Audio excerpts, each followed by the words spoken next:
Bismillahirrahmanirrahim. Assalamualaikum warahmatullahi wabarakatuh. Baik, apa kabar adik-adik semua? Abang doakan mudah-mudahan adik-adikku semua selalu diberikan kesehatan, selalu diberikan kekuatan, selalu diberikan kesehatan, selalu diberikan semangat dan kemudahan di dalam menuntut ilmu. Baik, sebelumnya perkenalkan nama Abang Agus Supriyadi. Abang saat ini sedang berkuliah di Sekolah Tinggi Agama Islam Negeri Bengkalis. Dan saat ini Abang sedang mengambil program studi pendidikan agama Islam. Berkaitan dengan program studi Abang, maka di sini Abang akan memberikan penjelasan terkait materi yang mungkin sudah dipelajari oleh adik-adik atau mungkin pernah dipahami oleh adik-adik. Nah, di sini Abang akan memberikan penjelasan materi terkait materi yang ada di sekolah menengah pertama. Ini dia materinya: mengkonsumsi makanan dan minuman yang halal serta menjauhi yang haram. Adik-adik, materi ini ada di sekolah menengah pertama di kelas 8. Oke, baik, bagi adik-adik yang kelas 9 mungkin sudah pernah mempelajarinya, sudah diajarkan dan dipahami mungkin oleh adik-adik yang telah diajarkan oleh guru di kelas. Nah, untuk adik-adik yang di kelas 7 mungkin belum memahami atau belum mendengarkan materi terkait hal ini. Nah, untuk adik-adik kelas 7 mudah-mudahan dengan adanya video ini adik-adik bisa lebih memahami, bisa lebih mengerti terkait materi yang akan Abang jelaskan. Oke adik-adik, makanan dan minuman yang halal itu perlu kita dekati, itu perlu kita ketahui. Dan selanjutnya untuk makanan dan minuman yang haram itu harus kita jauhi. Mengapa demikian?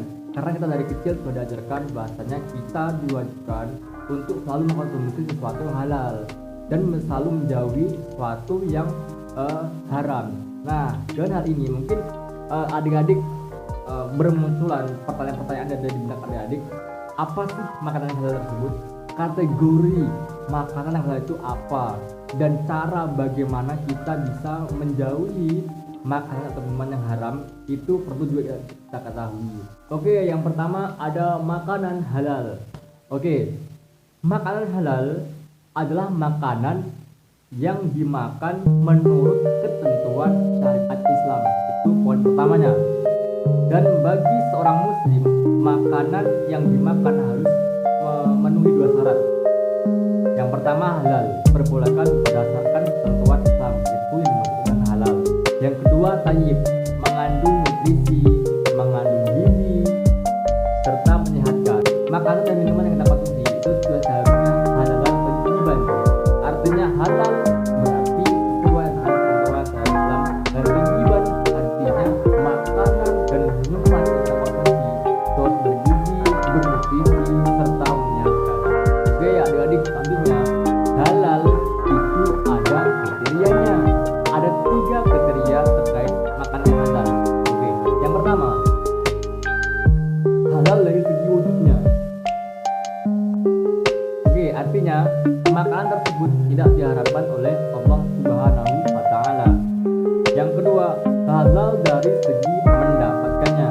Dan yang ketiga, halal dalam proses pengolahannya. Oke, itu 3 kriteria makanan atau minuman yang bisa dikatakan sebagai halal. Oke, yang pertama tadi ada halal dari segi wujudnya, artinya tidak diharamkan oleh Allah Subhanahu wa Ta'ala.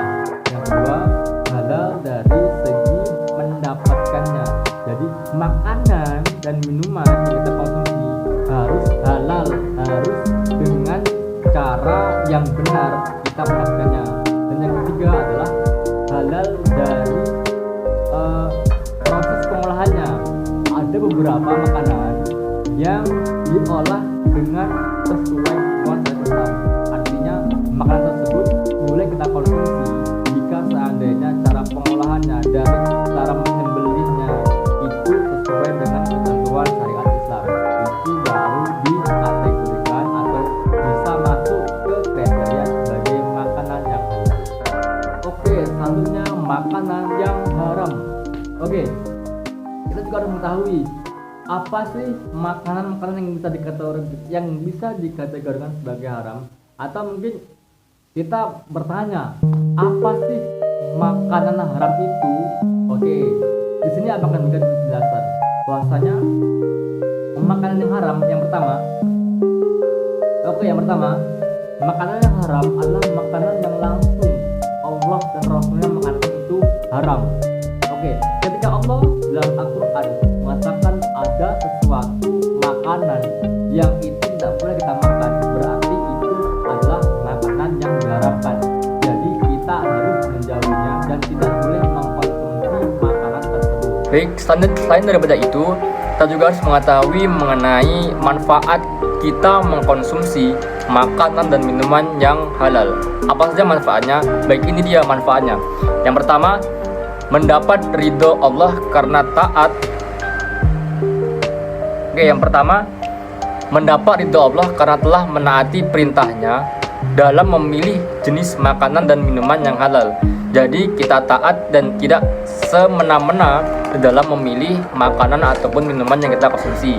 Yang kedua, yakni memiliki akhlakul karimah, karena setiap makanan dan minuman yang dikonsumsi akan berubah menjadi tenaga yang digunakan untuk beraktivitas dan beribadah. Jadi ketika makanan yang kita makan atau minuman yang kita konsumsi itu halal, maka dampaknya ke aktivitas yang kita lakukan ataupun ibadah yang akan kita kerjakan. Baik, yang ketiga, terjaga kesehatannya karena setiap makanan dan minuman yang dikonsumsi bergizi dan baik bagi kesehatan badan, maka dampaknya juga akan kepada kita sendiri. Ketika makanan dan minuman yang kita konsumsi itu bergizi, bernutrisi, maka tubuh kita menjadi lebih sehat, menjadi lebih kuat, dan tentunya kita bisa lebih mudah di dalam melaksanakan perintah-perintah yang telah dianjurkan oleh Allah Subhanahu wa taala. Baik, itu tadi terkait mengenai minuman yang halal yang bisa kita konsumsi. Baik, selanjutnya terkait mengenai minuman yang haram. Minuman yang haram yang pertama adalah minuman yang tidak memabukkan. Bisa dilihat di papan tulis. Kedua, minuman yang haram adalah minuman yang berasal dari benda najis atau benda yang terkena najis. Misalnya, minuman yang berasal dari air kencing. Misalnya, minuman yang berasal dari air kencing kucing. Baik, yang ketiga adalah minuman didapatkan dengan cara batil atau tidak halal. Misalnya, minuman yang didapatkan dengan cara merampas dan memeras.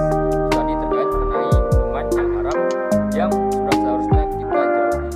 Baik adik-adik, demikianlah materi yang dapat abang sampaikan, yang dapat abang menjelaskan terkait makanan dan minuman yang seharusnya kita konsumsi.